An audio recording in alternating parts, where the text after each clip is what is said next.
la voz símbolo de Radio Colonia.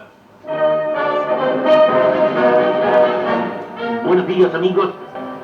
En la Argentina no se respetan los derechos humanos. Esto lo declaró el flamante Premio Nobel de la Paz, el argentino Adolfo Pérez Esquivel. El Nobel de la Paz es discernido anualmente por el Comité Noruego con sede en Oslo.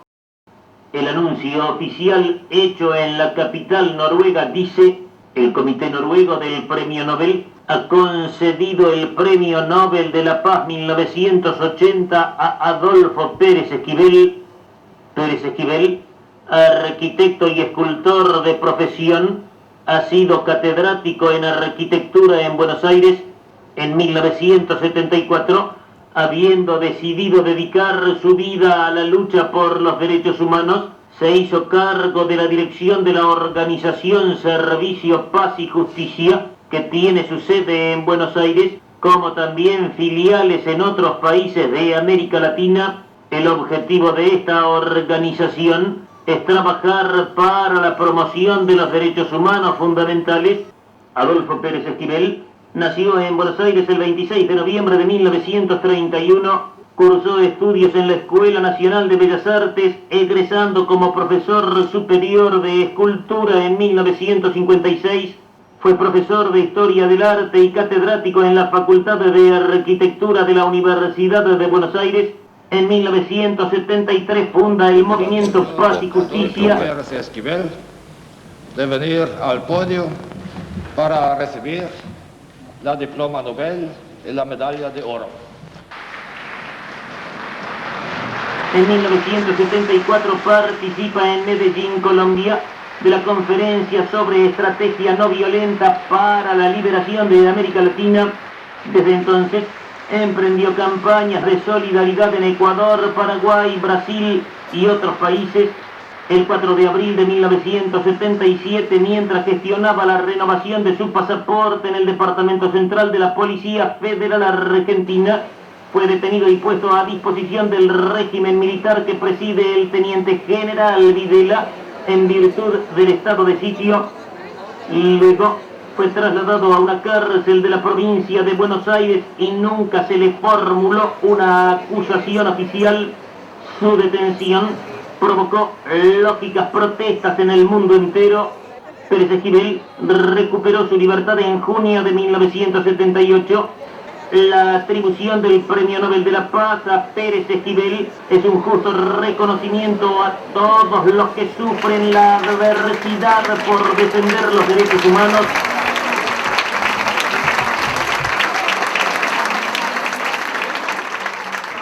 Saludamos este Premio Nobel de la Paz porque reconoce el extraordinario valor de este hombre y de aquellas personas con quienes está más identificado: las madres de Plaza de Mayo, mujeres que representan a miles de argentinos que han desaparecido. Bueno, en primer lugar quiero agradecerles a todos ustedes, que Tito dijo algo muy importante: si no hay amor, no podemos ser revolucionarios. Ese es el eje fundamental. Si no amamos a nuestro pueblo, si no amamos a la humanidad. Pero aquí hay muchos compañeros, compañeras que son parte de eso, porque lucharon y luchan durante muchísimos años en la misma dirección. Y lo mantengo y lo reafirmo, que lo asumo en nombre de todos los pueblos de América Latina, fundamentalmente de aquellos que luchan y trabajan por construir un mundo mejor. Los indígenas del Cauca de Colombia, que están pasando momentos muy duros, muy difíciles, dicen: hay que hacer caminar la palabra. Dicen, porque la palabra sin la acción es el vacío. Y dicen algo muy importante que a mí me dejó pensando y me deja pensando todavía. Dice: la palabra y la acción por fuera de la comunidad es la muerte. Y nosotros tenemos que volver a recuperar el sentido de la comunidad. Desde estos micrófonos de Radio Colonia, felicito calurosamente a Pérez Esquivel por el merecido Premio Nobel de la Paz y por sobre todas las cosas le doy las gracias por su inclaudicable defensa de la dignidad humana. Señor Presidente del Parlamento, señor Primer Ministro, señor Presidente del Comité, señores miembros, a mis compañeros de lucha en América Latina que están aquí presentes, y también a las queridas madres de Plaza de Mayo. Quiero expresar a usted que gracias a la ayuda y comprensión de mi esposa y mis hijos, en los momentos más duros y difíciles de la lucha, pude continuar junto a mis hermanos de América Latina. En nombre de ellos, de mis hermanos indígenas, los campesinos, los obreros, los jóvenes, una pequeña voz de los que no tienen voz, que lucha para que se oiga con toda la fuerza el clamor de los pueblos. Vengo de un continente que vive entre la angustia y la esperanza, y en donde se inscribe mi historia. En este caminar junto a mis hermanos los pobres, los que son perseguidos, los que tienen hambre y sed de justicia, los que padecen por causa de la opresión, los que sufren la agresión de la violencia o ven postergados sus derechos elementables. Es por todos ellos que estoy aquí. La violencia institucionalizada, la miseria y la opresión generan una realidad dual, fruto de la persistencia de sistemas políticos y económicos creadores de injusticia, que consagran un orden social que beneficia a unos pocos, ricos cada vez más ricos, a costas de pobres cada vez más pobres. Frente a esta realidad, quiero, como los hombres de buena voluntad, compartir las angustias que brotan de los rostros dolientes del hombre latinoamericano. Les hablo teniendo ante mis ojos el recuerdo vivo de los rostros de mis hermanos, los trabajadores, obreros y campesinos que son reducidos a niveles de vida infrahumana y limitados sus derechos sindicales, del rostro de los niños que padecen desnutrición, de los jóvenes que ven frustradas sus esperanzas, de los marginados urbanos, de nuestros indígenas, de las madres que buscan sus hijos desaparecidos, de los desaparecidos, muchos de ellos niños, de miles de exiliados, de los pueblos que reclaman libertad y justicia para todos. Pero pese a tanto dolor, vivo la esperanza, porque siento que América Latina es un continente puesto de pie, que podrán demorar su liberación, pero que nunca podrán impedir. Ese mundo es posible.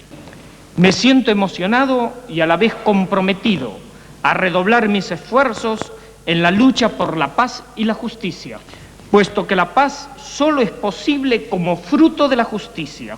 En esta revolución hay fuerza y iniciativa, obreros y campesinos formando cooperativas. La reforma agraria tiene como punto primordial entregarnos más la tierra para poderla trabajar. La reforma agraria tiene como punto primordial entregarnos más la tierra para poderla trabajar. La reforma agraria tiene como punto primordial entregarnos más la tierra para poderla trabajar.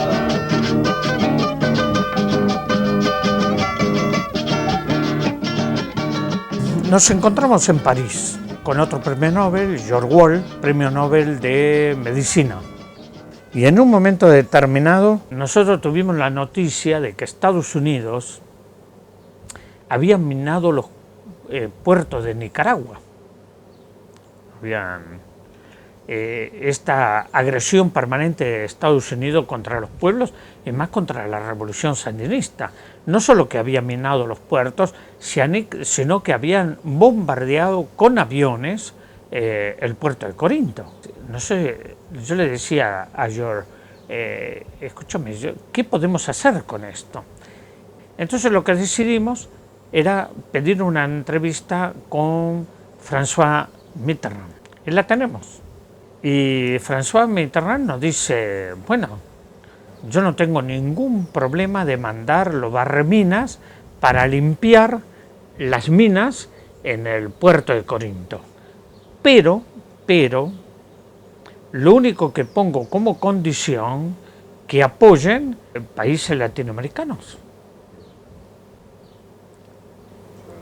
Esta cara de asombro fue cuando comenzamos a pedir a otros países, nadie. Ningún país se comprometía. ¿Qué hacer? Entonces pensamos y dijimos, ¿y si nosotros podemos mandar un barco? Yo recuerdo que llegué a Oslo, hablé con el gobierno noruego, hablé con la iglesia noruega y entonces me dijeron sería bueno que se reúna con los sindicatos noruegos. Así fue. Conclusión, a la semana nosotros teníamos el barco, teníamos en donación al pueblo nicaragüense 3 bodegas totalmente llenas. My cargo is urea and newsprint, medicines, some other papers, school material, and 2 nice fishing boats we have on deck. Tenía que atravesar todo el Atlántico, después atravesar el canal de Panamá. Con el Sarpac Panamá y la Universidad de Panamá se hizo todo un trabajo dentro de la universidad y en la escuela de los niños panameños a los niños nicaragüenses. Y entonces ahí fue un alto y un encuentro donde los niños panameños me dieron los dibujos y las cartas para los niños nicaragüenses.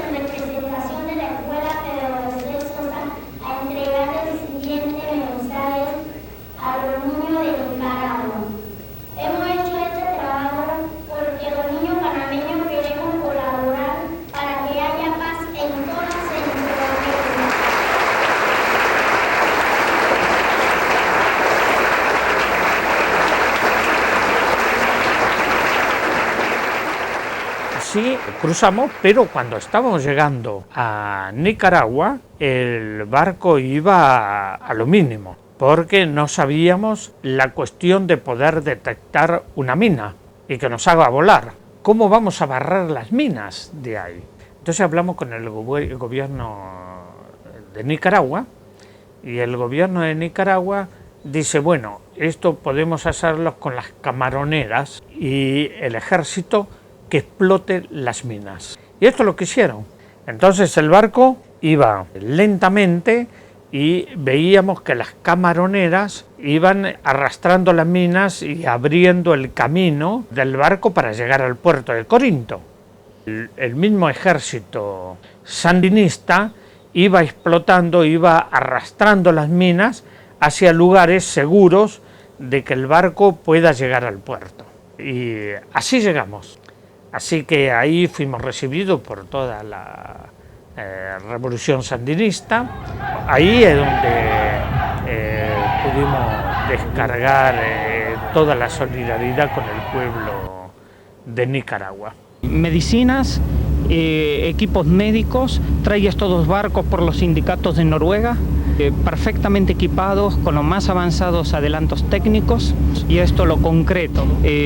Pensamos que el problema de Nicaragua no se debe ver aislado, sino dentro del contexto de toda la región centroamericana y de la situación latinoamericana. Es un problema norte-sur Es un problema de dominación, de explotación, de miseria, que los pueblos latinoamericanos queremos superar y tenemos derecho a superar. Adelante, marchemos compañeros, avancemos a la revolución. Nuestro pueblo es el dueño de su historia, arquitecto de su liberación, combatiente del frente sandinista, adelante que nuestro porvenir, lo baile la bandera nos cobija, patria libre venceremos morir, lo baile la bandera nos cobija, patria libre venceremos morir.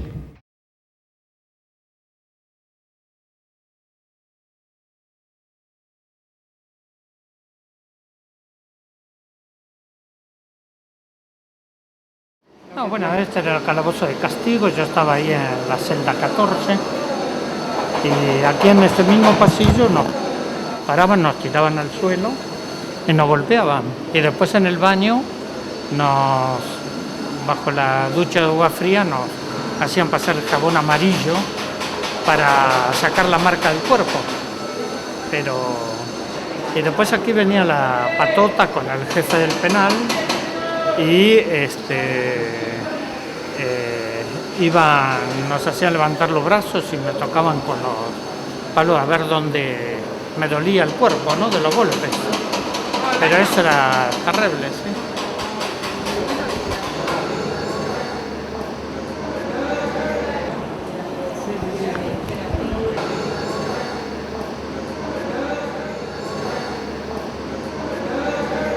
Claro, este era el baño, donde aquí nos metían bajo el agua fría en pleno invierno para sacar las marcas de las torturas. Y en este pasillo, así nos ponían en fila y nos iban golpeando de a uno. Era todo esto aquí.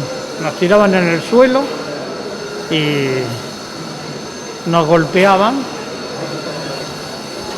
Pero lo más terrible era cómo torturaban a otros.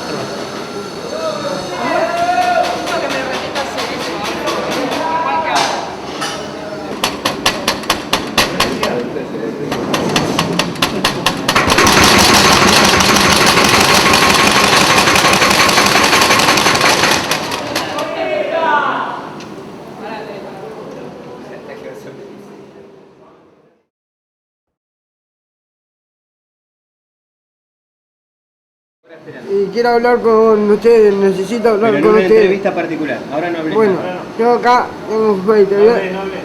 Ahora tranquilo, nosotros un ratito te llevamos. Daniel, ahora te ves que hablamos. Necesito hablar porque... Creo que Adolfo, siempre preocupado por los jóvenes, no sé si él tenía imágenes previas de a dónde nos conducía el neoliberalismo. Yo creo que a veces sí, porque cuando él hace tanto hincapié en crear un espacio educativo para jóvenes, creo que él tenía en mente que buena parte de lo que estaba sucediendo en el país nos conducía a un camino cada vez más estrecho y donde la pobreza nos iba achicando el mundo.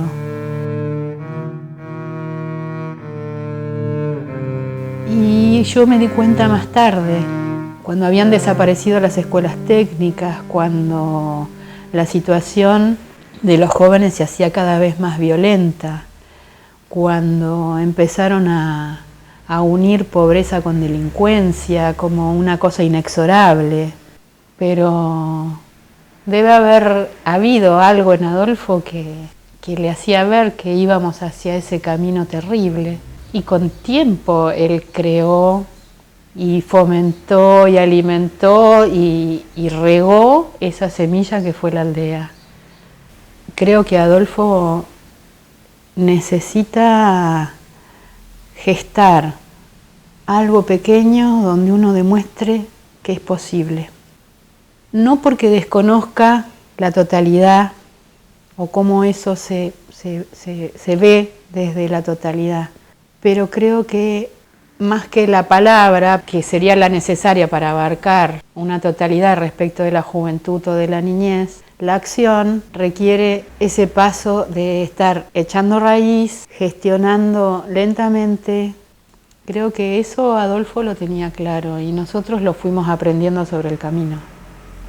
Pero me parece que lo más importante es eso, crear acción que demuestre que es posible.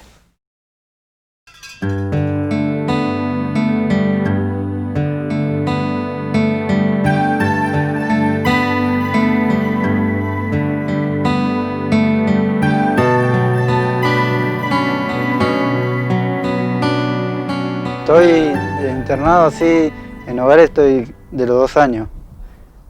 Bueno, estuve así en muchos lugares, en institutos, en hogares, y es difícil cuando, qué sé yo, vos estás tirado por ahí y pensás que todos son iguales.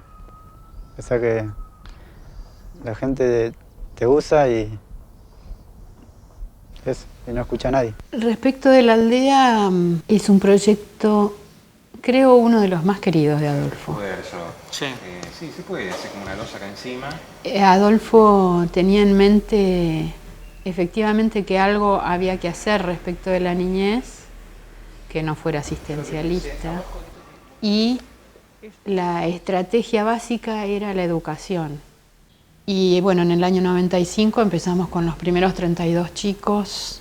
Adolfo acompañó sábado a sábado, sin faltar un solo sábado, todos los primeros años. Y los momentos de construcción, que también los hacíamos nosotros, él era uno más, haciendo zanjas, cargando maderas, diseñando, y él era de los primeros en agarrar la pala, nunca tuvo problema en eso. Y la verdad que es una de las cosas más admirables que yo guardo en la memoria, porque Adolfo hace que él sea uno más, es un compañero más en el momento de llevar adelante una idea.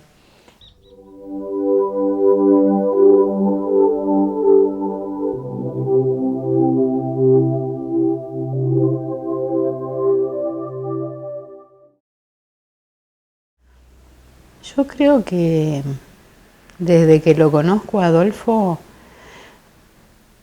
la niñez, las situaciones de injusticia respecto de la niñez que a él le ha tocado ver, siempre lo conmovieron. Sobre todo me acuerdo cuando vino de Haití. No sé, la imagen que yo tenía es que había venido desolado. Fue como demasiado fuerte, demasiado fuerte.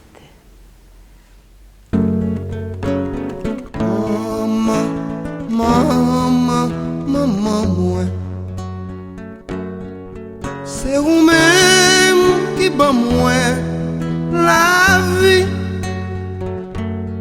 et c'est vous tout qui montre moi l'amour.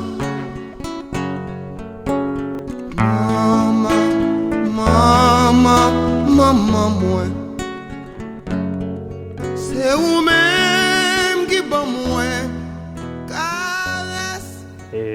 Es el tercer viaje que realizo a Haití y estamos preocupados por la situación que están viviendo.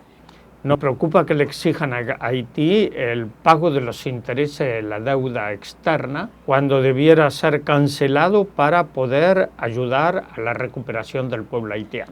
Y el otro problema es la grave situación económica, la pobreza, como la presencia de tropas extranjeras.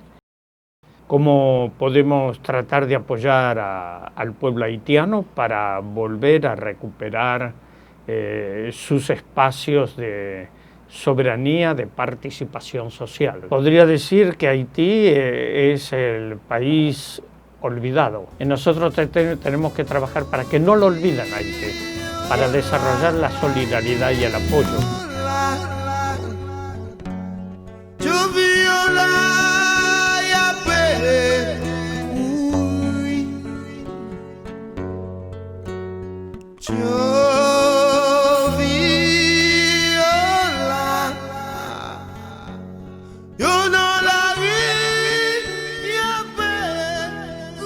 Esta misión está aquí. Mission está ici para tratar de contribuir solidariamente. ¿Qué buscamos en esto? Voy a señalar algunos ejes. El derecho a la soberanía y autodeterminación del pueblo haitiano.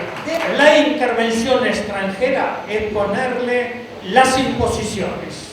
Vuelvo a insistir en esto, en la resistencia social y cultural, en la construcción democrática. ¿Qué tipo de democracia quiere el pueblo haitiano?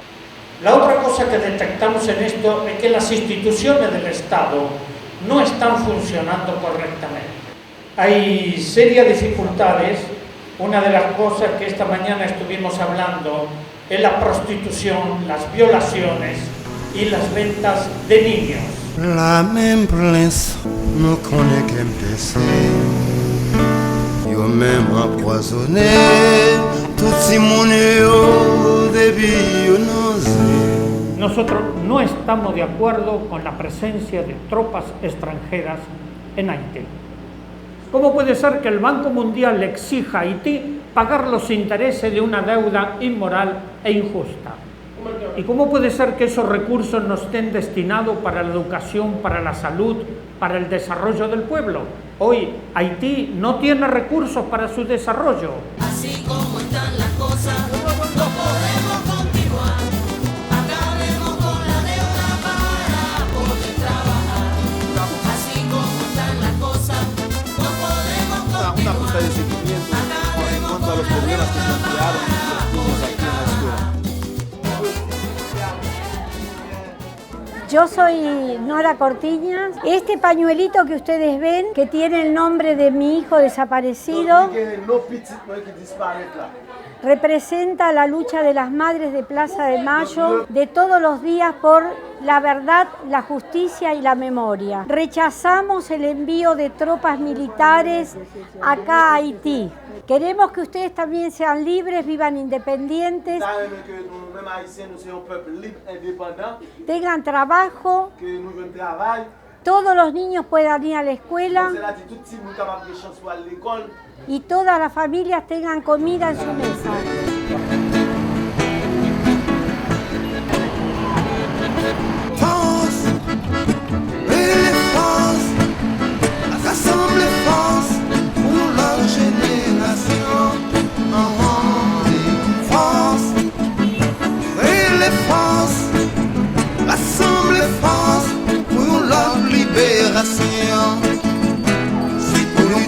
La misión no ha terminado. Llegamos con la convicción de que en Haití hoy se está jugando el futuro de los pueblos latinoamericanos, caribeños, de todos los pueblos del sur. Está en juego nuestro derecho a determinar nuestro propio destino.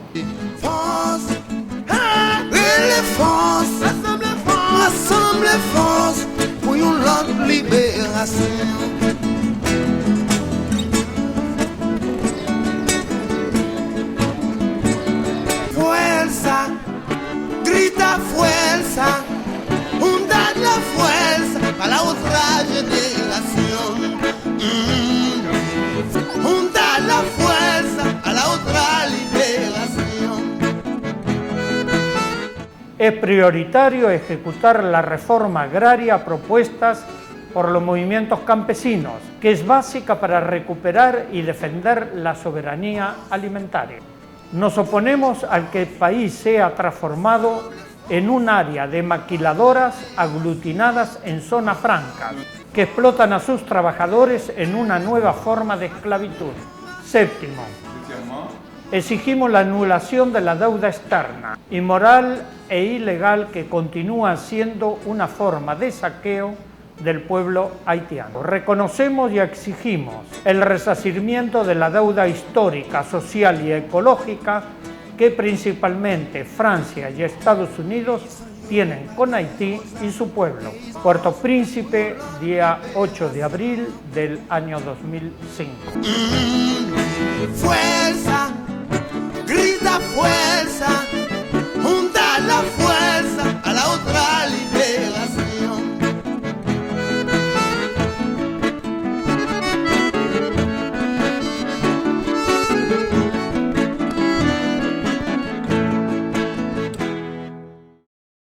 Esto voy a armar ahora, en general, y después, a ver si encuentro por aquí. A ver, academia. Lo que quiero hacer aquí es algunas cosas que tengan que ver con la iglesia de la Santa Cruz, con la parte del patio. Y un día viene Adolfo y nos viene a proponer integrar este movimiento Diálogo 2000 para que los países pobres no pagaran la deuda externa. Las madres ninguna se prendía, porque ahora vamos a empezar con el tema de la deuda, no conseguimos verdad, justicia, y después nos fuimos dando cuenta y cómo, ¿no? El costo humano de la deuda externa, los 30.000 desaparecidos, los 10.000 presos políticos, los exiliados, el hambre. 86, que Adolfo trabajaba muy fuertemente, era la problemática de la deuda. La deuda que en ese momento estaba asfixiando la vida de Argentina, de los pueblos de toda América Latina, y de hecho si uno miraba al resto del mundo, sobre todo a Asia, también era un problema muy grande. La deuda en ese momento representaba en cierto sentido el punto tal vez más visible del proyecto de dominación económica. Y en ese momento Adolfo estaba trabajando ese tema, mirando, digamos, este es el futuro de América Latina. Y era día tras día, tras día, tras día, en universidades, clubes comunitarios, etcétera, en Estados Unidos.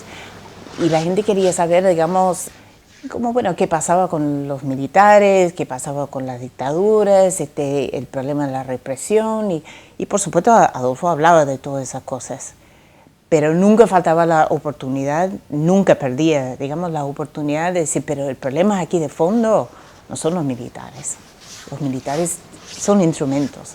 El problema aquí es la riqueza, cómo está distribuida la riqueza, o mejor dicho, cómo no está distribuida la riqueza, cómo la riqueza que se produce en todos lados va acumulándose en cada vez menos manos. Este es el problema de fondo. Y la deuda en ese momento, como hoy, es otra de las herramientas, digamos, principales de ese proceso de acumulación de los capitales y, por ende, digamos, de saqueo aquí de los países del sur, de los pueblos del sur, de lo que es el patrimonio que aquí en Argentina, como en tantos países, se había ido acumulando durante tantos años. La deuda ha sido un instrumento, como Adolfo siempre decía, para culminar en cierto sentido ese proceso de saqueo. Cuando a mí algún periodista me dice, bueno, pero Nora, ¿qué hacen las madres hablando de la deuda externa? Y tener entrevistas con funcionarios y ir con Adolfo, Beverly, y haber hecho tribunales éticos sobre la deuda externa. ¿Y por qué? Y bueno, porque justamente mi hijo es parte de ese mecanismo que se armó para implementar el sistema neoliberal, capitalista, y para eso funcionó todo ese mecanismo de dominación, y para eso también acá tuvimos el terrorismo de Estado y la dictadura cívico-militar, que no fue solo Argentina, sino que fue la Operación Cóndor, que abarcó Bolivia, Paraguay, Chile, Uruguay, Brasil y Argentina, el cono sur de América Latina. Nosotros lo supimos muchos años después, las madres. Las madres muchas veces en este caminar nos mirábamos a los ojos y decíamos, ¿por qué se lo llevaron? Porque coincidíamos en las historias de vida. Nuestros hijos o trabajaban en una villa o eran de base de un sindicato o estudiantes trabajando en su centro de estudiantes. Tenían siempre una relación en el campo popular. Cuando nos preguntábamos por qué se los llevaron, empezamos a detectar que era porque eran militantes por la vida, por la justicia social, y fuimos empezando a entender más. Después nos preguntábamos ¿para qué? ¿Para qué se los llevaron? Y pasaron también unos años y empezamos a ver que justamente era para llevar a cabo este sistema, traerlo a sangre y fuego. porque nuestros hijos habían salido ya a pelear contra este sistema que venía prácticamente desde el año 55. Era ya un programa para empezar a decir, bueno, hasta acá hubo un estado de bienestar, pero ya basta, no se acostumbren. Y bueno, por supuesto en el medio fue 85, cuando Adolfo, como muchos otros líderes sociales de América Latina, se habían hecho cita en La Habana, en el primer encuentro latinoamericano frente a la deuda. Un abanico muy amplio de personalidades, de movimientos sociales.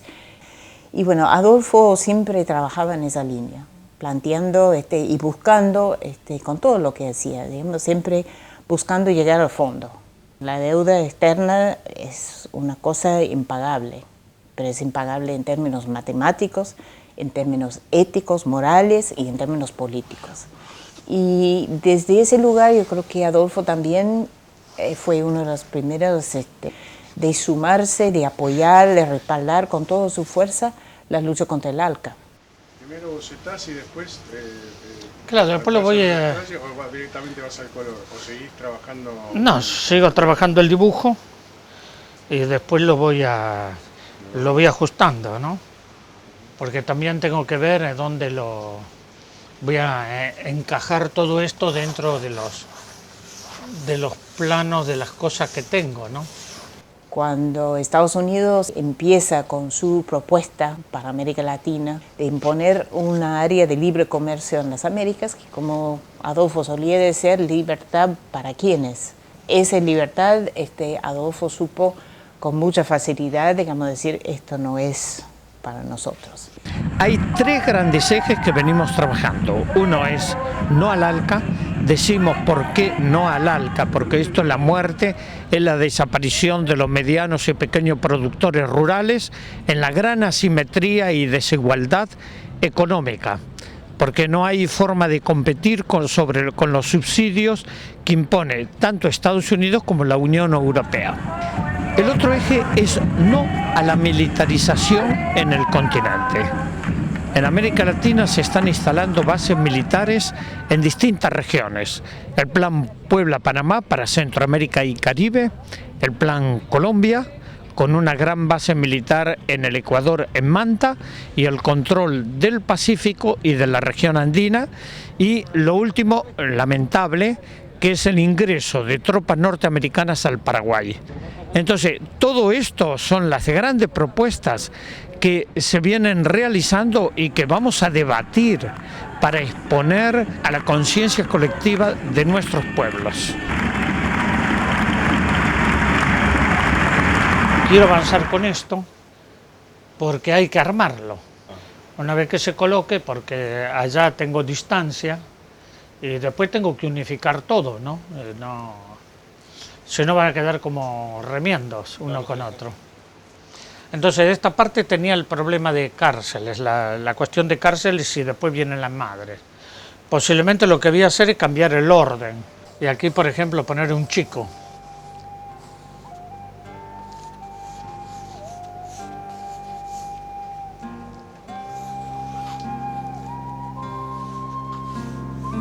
Un chico, una chica. En este ascenso, digamos, revolucionario en América Latina, se van construyendo nuevas fortalezas simbólicas, ¿no? Frases, tiene que ver con ideas, tiene que ver con facciones, acentos, pero también tiene que ver con posiciones y con personas que han sabido y que han asumido la responsabilidad de poner los pies donde está la batalla, ¿no? Y creo que si algo emblematiza a Adolfo Pérez Esquivel en una construcción de sentido en el contexto de América Latina hoy, es justamente el principio de fraternidad, el principio de solidaridad, y esta voz de él siempre en favor de la unidad de los pueblos, ¿no? Por eso uno ve que con los obreros de Bolivia, o con los obreros venezolanos, o con el pueblo cubano, o en México, o en el sur de Estados Unidos, o casi en cualquier lugar que mencionemos, y por eso es abrazado y bienvenido donde se para. Uno lo ve, uno lo siente, es un asunto de palparlo. Ahí es donde yo creo que Adolfo ha contribuido a construir ese bastión simbólico, ese bastión de fortaleza, de significado, de nuevo sentido, para entender que se trata de una lucha pegada a todas las reivindicaciones económicas, políticas, educativas, de salud, del espíritu, de la libertad de la conciencia, donde los derechos humanos tienen otra dimensión, ¿no? Tienen otra tarea. Cuando hablamos de los derechos humanos, tenemos que verlo desde su integridad. Yo estoy de acuerdo, hay que buscar la verdad, la justicia, tiene que llegarse a juzgar al mayor número de aquellos que cometieron delitos de lesa humanidad, pero hay que también tener políticas sociales, culturales. Esto de reducir los derechos humanos únicamente a lo que fue la época de la dictadura es lo peor que se puede hacer. No se ve lo que está afectando hoy a la vida del pueblo argentino y las consecuencias que esto va a tener no solo para el presente, sino para el futuro. Cuando se habla de democracia, ¿de qué democracia estamos hablando? Hay muchos desaparecidos sociales, solo desplazados internos. Podríamos hablar del caso de Salta, donde ha quitado las tierras a las comunidades indígenas, campesinos, la ha vendido a las grandes empresas para plantar soja transgénica. ¿Cuáles son las consecuencias de esto? Es la deforestación, la pérdida de la biodiversidad y los monocultivos.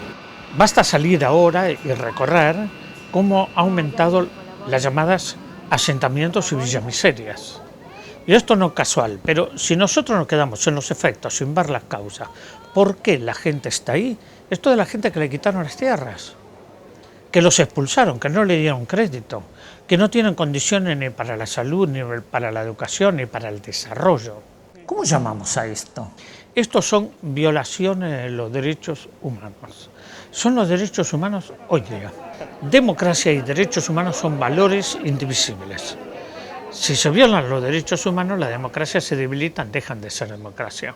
Las empresas mineras se llevan el 97% de los recursos, el oro, la plata, minerales estratégicos que se los llevan como barro para relleno y de ahí extraen todos los minerales estratégicos, simplemente con una declaración jurada.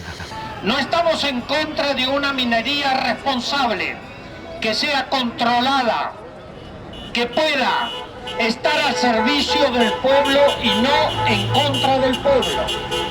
A mí me duele que en este momento quieran enfrentar a los sectores del pueblo con otros sectores del pueblo. Esto hay que impedirlo. No queremos violencia, no queremos enfrentamientos de ningún tipo. Venimos aquí a contribuir a que se respete la soberanía de nuestro pueblo, que se respete de acuerdo a la Constitución Nacional el derecho a vivir en un ambiente sano, los índices de contaminación, el uso del agua en forma irracional y en las cantidades que se está haciendo daña al pueblo. Por más que toquen la bocina, no me van a callar. Dañan a la provincia de San Juan y dañan a todo el país. Por lo tanto, quiero señalar, no queremos un desarrollo de explotación que genere más hambre, más marginalidad. No queremos que nuestros hijos y los hijos de nuestros hijos sufran las consecuencias de estas industrias devastadoras y contaminantes. Yo tenía un amigo, don Elder Cámara, el obispo de Olinda y Recife del Brasil, contaba lo siguiente: cuando le daba limosna a los pobres y le daba un plato de comida, todos decían, este obispo es un santo. Y decía, cuando comencé a preguntar por qué hay pobres, comenzaron a decir, es subversivo, está contra el Estado. Creo que esto es lo que tenemos que aprender. Y frente a estas empresas que vienen a devastar, pero también frente a nuestras autoridades que tienen que aprender a respetar el derecho del pueblo. Yo nunca entendí por qué el pueblo tiene que honrar a sus gobernantes. Son los gobernantes los que deben honrar al pueblo.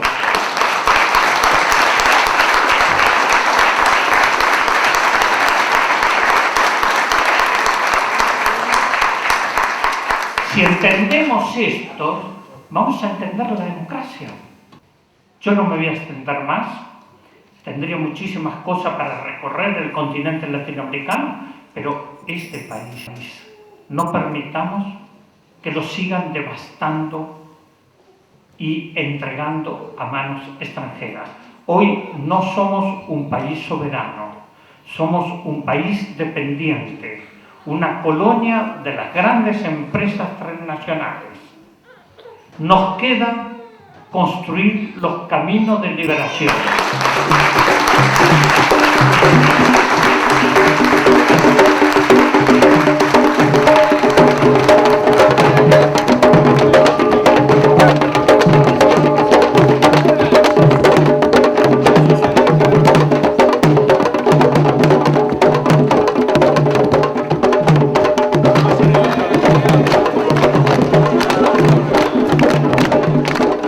Acabo de publicar un artículo que tiene que ver mucho con esto y creo que esto sintetiza muchas cosas. Se ha declarado una guerra, pero sin cuartel, de los ricos contra los pobres. Es decir, nuestro país, la Argentina, América Latina, no son países pobres, somos países empobrecidos, donde todos los recursos, porque la Argentina tiene más de 10 millones de personas en situación de pobreza. Es inconcebible esto. Un país riquísimo, productivo, cada vez menos productivo, en manos de grupos monopólicos en los grandes intereses. No tenemos una revolución como en Bolivia o Venezuela. Estos son todos los casos de los desaparecidos.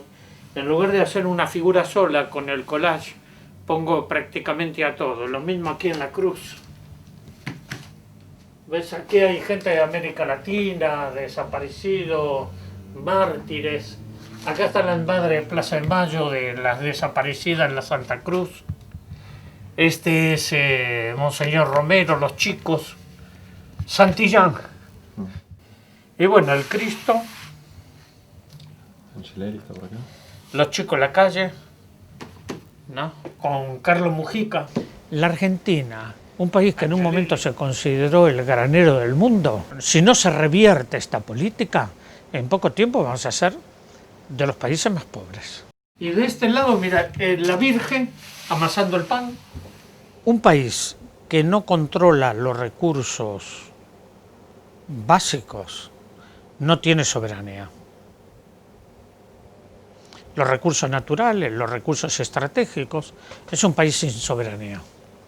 La Argentina es un país sin soberanía. La Argentina hoy no es dueño de nada. Y se siguen vendiendo las tierras, se siguen vendiendo los recursos y se siguen entregando a las grandes empresas mineras los recursos. Somos un país sin soberanía. Estos son los chicos de los barrios. Y la idea central de esto es compartir el pan y la libertad. Ahora, el caso de Bolivia recuperó los recursos. Lo primero que encaró fueron 2 o 3 ejes básicos. Recuperar los recursos, la soberanía, decidir qué se va a hacer, cómo se va a hacer y decirle a las empresas, si ustedes se quieren ir se van, pero si quieren quedarse, se quedan a trabajar y las condiciones las pone el gobierno. Los otros ejes que encaran, educación, salud, condiciones de vida, de trabajo, dignificar y para la participación del pueblo. La pirámide de Mayo, la República, está aquí, con las madres. En lugar de que esté ahí arriba, la República es parte de todo esto, porque también la República sufrió, hay miles, millones de muertos, pero también de resistencia. El caso de Venezuela también pasa por eso. Recuperó los recursos que estaban en manos extranjeras. Está la diferencia. ¿Somos un país soberano o somos una colonia? Eso lo que trato de poner aquí son la gente que pasamos por las prisiones y mi experiencia en la cárcel, que en uno de los tubos que cuando abren veo una gran mancha de sangre y escrito con esa misma sangre, un prisionero, una prisionera que pasó por el centro de torturas, escribe con su propia sangre Dios no mata, ¿no? Y esto es lo que yo viví en la prisión. Entonces quería que aquí está reflejado. Todo esto lo hice también con mis dedos, ¿no? Claro.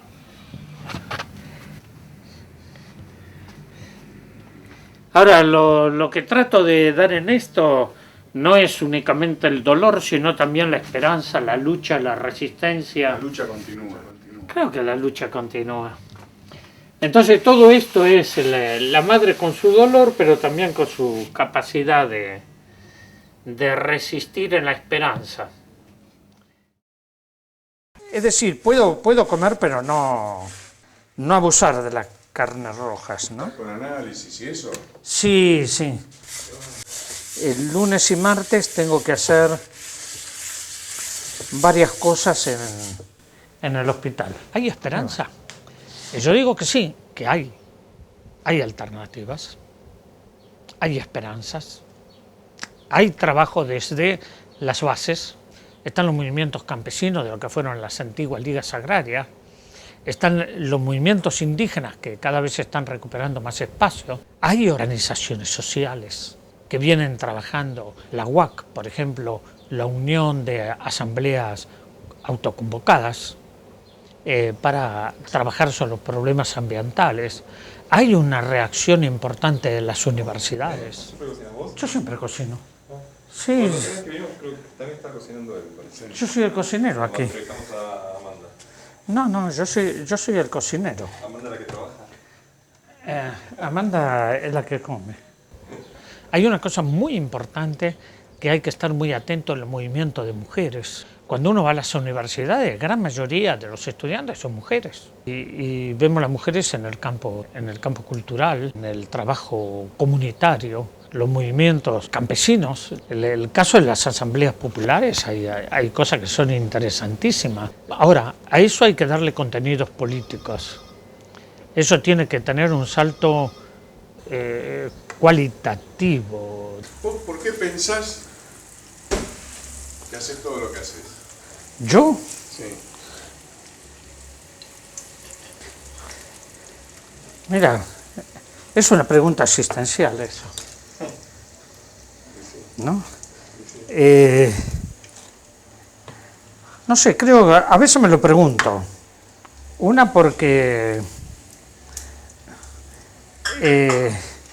creo que mi mismo origen, que yo provengo de un hogar pobre, también me generó otra conciencia, ¿no? Y creo que también tiene mucho que ver con mi formación cristiana, con una base espiritual, ¿no? No es simplemente, porque si no, yo podría haber militado y tengo ofrecimiento de militar en partidos políticos, de tener cargos políticos. Contaron que alguna vez te ofrecieron altos cargos políticos. Me ofrecieron a ser candidato a presidente de la Nación. Exactamente. No, me ofrecieron a ser senador, hasta ahora me están ofreciendo de ir de candidato, a todos les digo que no.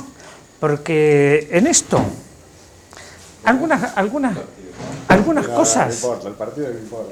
No se puede decir el partido. Algunas cosas las tengo claras, ¿no? Que los cambios no vienen por una persona, sino por un proyecto de país. Y hasta ahora yo eso no lo veo. Se necesita generar otras formas en el hacer político, otra forma de hacer política. Por eso lo que yo vengo planteando muchas veces es que necesitamos generar un nuevo contrato social. Un nuevo contrato social tiene que contemplar muchas cosas. Estaba hablando de poder profundizar qué tipo de sociedad queremos. Porque yo puedo decir, bueno, sí, un nuevo contrato social es hacia el socialismo. Yo creo que sí, pero si queremos construir un nuevo contrato social, tenemos que comenzar a pensar, a construir, a ver cuáles son los caminos. Y no todos los caminos son iguales en los pueblos. Esto es lo que hizo Evo Morales en Bolivia. Esto tenemos que verlo dentro de la situación internacional. ¿Cómo se le da la dimensión política? Ya está esto, ¿eh? ¿Sí? Sí, sí, sí. ¿Y cómo yo? ¿En serio? No, sí, no. Ahora no, porque está... Dame. No le vamos a decir que no. Pero ustedes tomen... Sí. Habitualmente no tomo. Salud. Ahora viene Ernesto y pone los brebajes del... Salud. Te va a gustar a vos. Señora. Espera. Salud. El episodio que cavó la tumba del Alca en Argentina es un escenario en el que ni duda cabe la figura de Adolfo Pérez Esquivel cumplió un mandato. Yo creo que es el acto de una interpretación de la voluntad y de las voces que estos referentes como Adolfo saben hacer llegar a donde tienen que llegar y ponerse donde hay que ponerse. A mí me pareció que en ese escenario donde se sepultó el Alca hubo un nacimiento también, ¿no?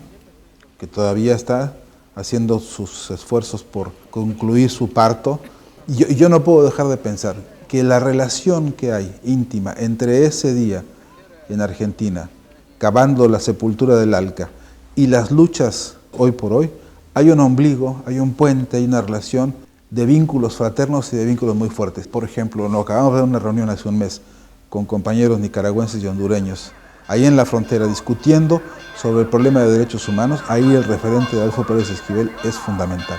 Como hay capítulos que se abren un día y se cierran otro, pero que indiscutiblemente son los capítulos de una secuencia que todavía hoy estamos protagonizando.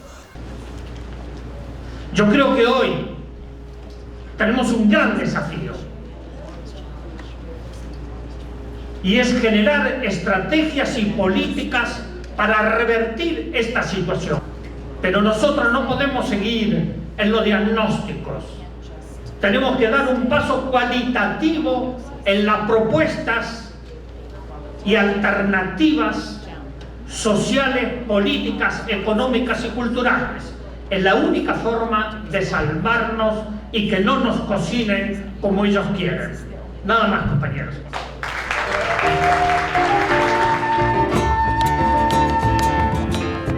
Puccia più che c'è un buon ubiela e c'è fatto un cale, puccia cale, carpiulca e nei uelam, carpiulca e nei uelam.